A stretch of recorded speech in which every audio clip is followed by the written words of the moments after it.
Taste the Daily. Madurai மாவட்டம் திருமங்கலத்தில் பெண் ஒருவரை அவரின் வளர்ப்பு நாய் கடித்து குதறிய சம்பவம் அதிர்ச்சியை ஏற்படுத்தியுள்ளது. திருமங்கலம் முகமது ஷாபுரம் 5வது தெருவைச் சேர்ந்த கண்ணன் ஜான்சிராணி தம்பதி வீட்டின் மொட்டை மாடியில் 2 வெளிநாட்டு ரக நாய்களை வளர்த்து வருகின்றனர். இந்த நிலையில் மாடியில் காய வைத்த துணிகளை ஜான்சிராணி எடுக்கச் சென்றபோது அவர்களது வளர்ப்பு நாயில் ஒன்று திடீரென அவர் மீது பாய்ந்து கடித்து குதறியுள்ளது. இதில் காயமடைந்த அவர் திருமங்கலம் அரசு மருத்துவமனையில் சிகிச்சை பெற்ற நிலையில் இடது கையில் பாதிப்பு அதிகமாக இருந்ததால் மேல் சிகிச்சைக்காக மதுரை ராஜாஜி மருத்துவமனைக்கு அனுப்பி வைக்கப்பட்டார்.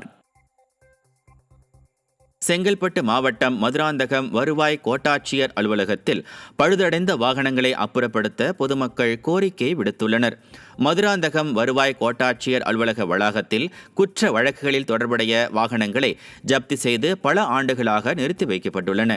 இந்த வாகனங்கள் பழுதடைந்து விஷப்பூச்சிகளுக்கு புகலிடமாக இருப்பதால் பொதுமக்களுக்கு பாதிப்பு ஏற்படுவதற்கு முன்பாக பழைய வாகனங்களை அப்புறப்படுத்துமாறு அரசு அதிகாரிகளுக்கு கோரிக்கை விடுக்கப்பட்டுள்ளது. நீலகிரி மாவட்டம் மஞ்சூர் அருகே வனப்பகுதியில் பழுதாகி நின்ற திமுக அரசின் தகரடப்பா பேருந்தால் பயணிகள் கடும் சிரமத்திற்கு உள்ளாகினர். காரமடை மஞ்சூர் வனப்பகுதியில் உள்ள சாலை வழியாக கோவைக்கு 43 பயணிகளுடன் சென்ற அரசு பேருந்து திடீரென பழுதாகி நின்றதால் பயணிகள் செய்வதறியாது தவித்தனர். அப்பகுதியில் காட்டு யானை உள்ளிட்ட வன விலங்குகளின் நடமாட்டம் இருக்கும் என்பதால் பயணிகள் மிகவும் அச்சத்துடன் சாலையில் மாற்றுப் பேருந்திற்காக 3 மணி நேரத்திற்கும் மேலாக காத்திருக்கும் அவல நிலைக்கு தள்ளப்பட்டனர். ஸ்டாலின் அரசு பழைய தகரடப்பா பேருந்துகளை மாற்றாமல் புதிய பேருந்துகள் போல் பெயிண்ட் அடித்து ஏமாற்றி வருவதால் ஆங்காங்கே அரசு பேருந்துகள் பழுதாகி நிற்பதாக மக்கள் குற்றம் சாட்டுகின்றனர்.